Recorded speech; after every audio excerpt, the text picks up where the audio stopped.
속도 60km입니다. 지금 이제 수술을 마치고 오전 근무를 끝내고 이제 백신을 맞으러 가고 있습니다.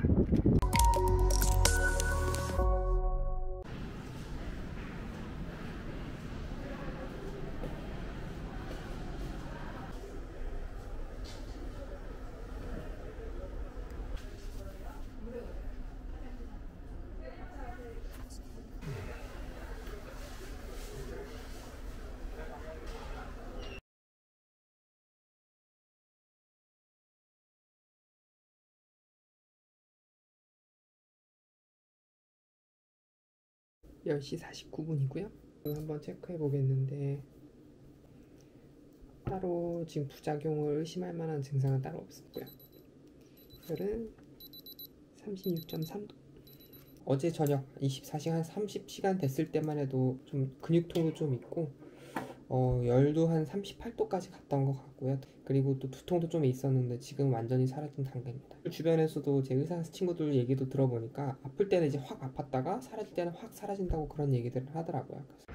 지금 이제 아스트라제네카 1차 접종 이후 48시간 정도 지났고 오늘 오전에 정상 출근해서 아무 문제 없이 진료 보고 있습니다. 어제 저녁에 잠깐 있었던 통증이라든지 발열이라든지 근육통 그리고 오한 정도의 증상들은 지금 오늘 아침에 다 사라졌고요. 아침 출근하면서 타이레놀 하나를 복용하긴 했는데 지금 이 정도 상태라고 하면 따로 타이레놀 복용을 안 해도 될 것 같습니다. 이식 1년차 접종 결과 하루 지났을 때 발열 등 전신 반응이 나타났다가 사라졌습니다. 장기이식 환자들은 코로나 백신을 맞아도 될까?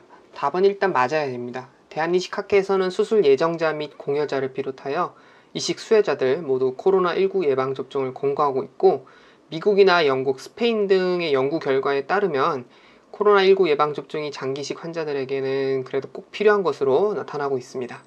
그렇다면 과연 이식 후 언제부터 맞아도 될지에 대해서는 이식학회 공고안으로는 최소 1개월 정도 경과 후 접종할 것을 권고하고 있지만 이 부분에 대해서는 본인의 담당 의료진과 상의하에 진행하는 것이 좋을 것으로 판단이 됩니다.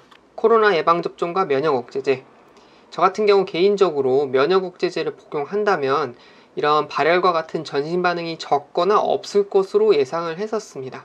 하지만은 모든 전신 반응이 저한테는 나타났었고요. 이는 면역억제제 복용 시 면역이 저하되기 때문에 백신에 의해 나타나는 면역 반응이 좀 적을 수도 있을 텐데 그렇지는 않았고, 약 복용 같은 경우는 면역억제제는 그대로 복용하시는 게 당연하고 발열 등 증상이 있을 시에는 타이레놀도 6시간 정도 간격을 유지하면서 복용하는 것이 좋겠습니다. 장기이식 환자에게는 어떤 백신이 좋을까? 일단은 아직은 모릅니다. 밝혀진 바가 없습니다. 대한이식학회 공고상으로는 아무 백신이든 먼저 맞는 게 중요하다고 얘기를 하고 있고요.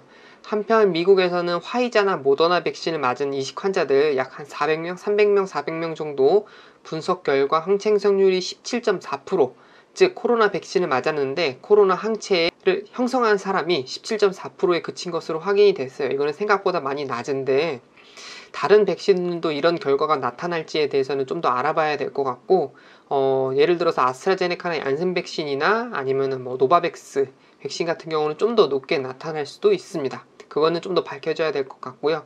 일단 권고상으로는 모든 백신이 안전하기 때문에 어떤 백신이든 되는 대로 먼저 맞는 것을 권고하고 있습니다. 아스트라제네카 백신과 얀센 백신의 희귀 혈전증이 이식된 장기에 영향을 미칠까? 저는 이건 개인적으로 의사로서도 되게 궁금한 요소 중에 하나인데요.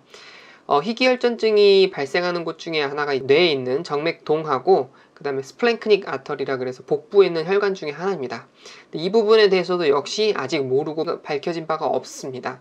희귀 혈전증의 경우 지금까지 알려진 바로는 접종 후 2주 이내에 발생하기 때문에 혹시라도 본인이 많이 걱정이 된다고 하면 백신 접종하고 나서 2주 정도 지났을 때 이식외과 의뢰를 방문하던가 아니면 여의치 않다면 혈액검사를 통해서 간이식 환자분들 같은 경우는 간 수치를 일단 확인해 보는 것이 안전하게 환자 입장에서는 좀 좋을 것으로 판단이 되고요. 혈전증이 혹시라도 이제 이식된 장기에 있을 경우에는 그 부분에 혈액순환을 방해하게 되면 이식된 장기를 망가뜨릴 수 있기 때문에 이 부분에 대해서는 나중에 또 다른 연구 결과들이 나올 것으로 예측이 되고 있습니다. 의학살롱 TV였습니다. 구독과 좋아요 감사합니다.